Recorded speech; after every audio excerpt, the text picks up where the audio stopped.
It is Saturday, February 14th, 2026. Happy Valentine's Day. We have a lot to talk about. A snowstorm through the mid-Atlantic? Potentially. Not all models agree though. Heavy snow and rain for the West, including the Rockies. Models do agree on this. Severe weather continues to move through the southern plains, out through the southeast over the next couple of days. A quite significant heat wave is going to be affecting the plains and the east for at least a week or two, but it does look like as we approach the end of February and get into March, that pattern might flip again. I really appreciate you guys watching this video. If you like this type of content, don't forget to subscribe and hit that notification bell. And if you like the video, like the video. Let's get into the weather updates.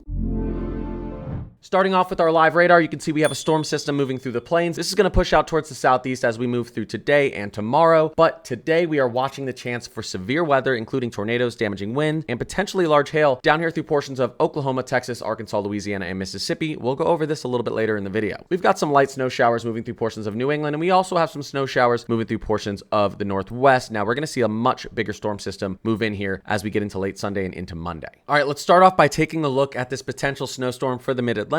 The same system that's bringing severe weather to the south could bring some snow up to the mid-Atlantic and coastal New England this weekend. This is the Rufus model as we get into Sunday and then into Monday morning. A lot of snow through portions of Virginia, Maryland, New Jersey, Pennsylvania. You can see Long Island here, the Hudson Valley, maybe even up there in Connecticut. Now I'll tell you the Rufus isn't great with snow. Let's take a look at a couple of other models. The latest Euro does see some snow up here as well, really beginning as we get into Sunday night. We'll say around 8 or 9 p.m., give or take a few hours. Obviously with a lot of rainfall to the south too, we could have some serious flash flooding risks down here through portions of maybe Alabama, Georgia, the Carolinas. So we have to watch out through Appalachia, of course, as well. The GF has been the model that's been super bullish with this, putting a ton of snow up here through portions of the mid-Atlantic. Let's quickly take a look at what our national blend thinks. So the national blend says not so fast GFS. Maybe we get an inch or two of snow up here. This is the blend of all of the models and all of their members. Now I did say yesterday in my live, I think someone's going to get an inch or two of snow. Someone's going to overperform. I do not expect what the GFS sees, and I can show you that right here. Actually, the GFS has come down on its 12Z. If we went to last night's 00Z of the GFS, we were seeing almost 10 inches into Philly, possibly 6+ into New York. So it has come down on its totals. I'm glad because I think this is more realistic. I still think this is too high. I don't expect 3 to 6 inches into Philly. I don't expect 3 to 4 or even 3 to 5 inches into New York City. Again, if you're out here through portions of northern Maryland, northern Delaware, I'd say really south to North Jersey, southeastern Pennsylvania, Long Island, New York, maybe the Hudson Valley, don't expect big snow. An inch or two I think would be good. Could someone overperform? Of course. You can see our good short range model, the HRRR, doesn't put much snow down here either. And if we take a look at what the National Weather Service thinks, the National Weather Service thinks a dusting to maybe an inch for portions of Long Island, central to northern Jersey, and then maybe southeastern Pennsylvania. All right, now we're going to hop out west, and then after this, we're going to go over the severe weather. Here we go as we push into late Saturday into Sunday. We start to get a powerful storm system moving into the coast. This is going to come with torrential downpours and heavy snow for the mountains. Here we go pushing through Sunday into Sunday night. Now we're into Monday morning, and we're into Monday afternoon. It is dumping snow in the Sierra Nevada Cascades, and we are seeing torrential downpours up and down the coast of California here. Pushing through Monday into Tuesday. By the time we get into Tuesday morning, we're probably going to be snowing in the Northern Rockies, Central Rockies, Southern Rockies, Cascades, Sierra Nevada. We're going to be raining down in Arizona, up and down the West Coast. A lot of snow for a lot of people. We could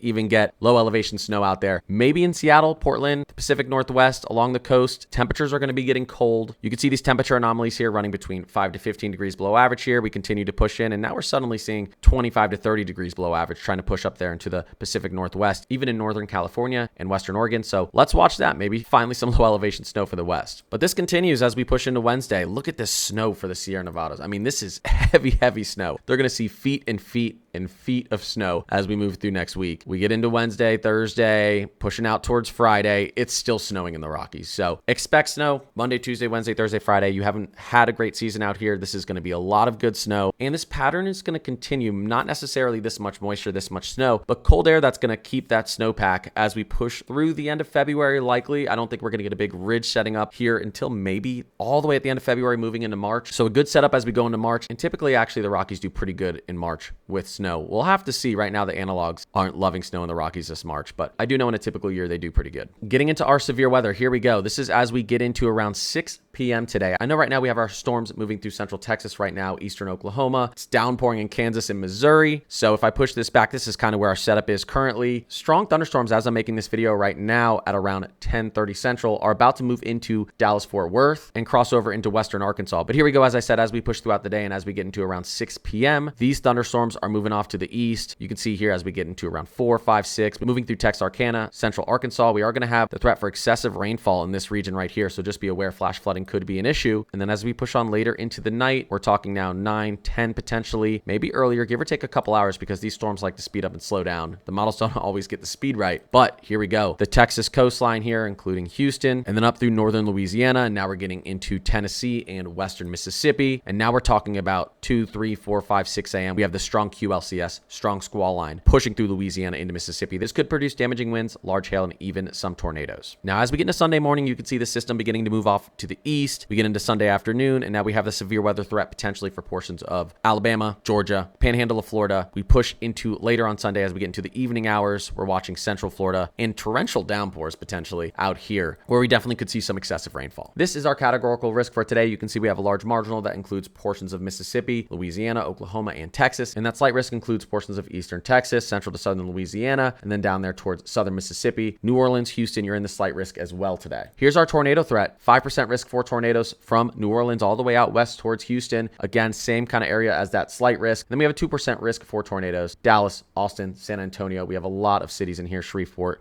Tyler. Just be aware if you're in this area, there is the possibility for some spin ups today. Getting into tomorrow, so this is Sunday, we have a large marginal risk that includes portions of Florida, Georgia, Alabama, Mississippi, and still southeastern Louisiana. And you can see that slight encompassing portions of northern Florida and southern Georgia. We now have a tornado risk as well for tomorrow, including Jacksonville, Tallahassee, Valdosta, Georgia, Panama City, anywhere in this brown region right here. 5% risk for tornadoes, and then we have that larger 2% risk surrounding it. As I said, for excessive rainfall today, we're watching anywhere from Dallas to Tyler, Texas, Shreveport, up here towards Little Rock, Memphis, Jonesboro. You've got a 15% chance, a slight risk for excessive rainfall today. And our marginal 5% risk stretches much farther out than that. Getting into our day 2 right now, we just have a marginal risk, 5% for excessive rainfall. I think this actually might be changed and upgraded into a slight, maybe even moved slightly west as we get into tomorrow, but we'll see. This is where it is right now for Sunday, excessive rainfall. Here's our 10-day temperature anomalies from the Euro. Obviously staying warm in the plains and warming up out east, but cooler conditions into the west, including a lot of snow. Speaking of snow, here's the latest from the European ensemble. Where do we have the highest chance of seeing snowfall over the next 10 days? Obviously the Rockies, pretty much a lock at this point. Upper Midwest, northern plains, we're looking pretty good up here too. Getting over into Michigan, and then again, northern mid-Atlantic and up here through New England. Not a bad chance. We do have these darker grays though through portions of the central plains and Midwest, which makes sense to me. We're going to have a ridge out east, and then eventually it's probably going to flip back out west. And when that happens, we're probably going to have baroclinic boundary that sets up, I think, through portions of the Midwest, Ohio Valley. And I do think with cold air sinking in as we move through February and approach the end of February, again out here, we could get some sort of snow system through this region. The stratospheric polar vortex is continuing to look like it's going to be heavily disrupted as we move through February. You can see this here. Lots of heating, lots of height anomalies up there in the Arctic. This is going to have major implications likely for March. As I've said, coldest air on the planet moving down into the mid latitudes could extend our winter. I know it's going to be a little bit warm in the plains and out east over the next couple of weeks, but I think the groundhog was right, and we still have a good amount of winter left because of how cold March looks like it could be. Like I said, I really appreciate you guys watching this video. If you like this type of content, don't forget to subscribe and hit that notification bell. I try and upload videos like this every day and live stream every single day. I also have an awesome weather Discord. If you want to look at all these maps and everything I talk about in my videos, in my live streams every day, all of this is accessible in my Discord. There's a link right down in the description of every single video, including this video. It is completely free to join. The Discord is updated every single day with all the latest weather information, your temperature outlooks, snow, severe weather, hurricanes, Enzo, everything is in there. Again, I really appreciate you guys watching, and I'll see you in the next video or the next live stream.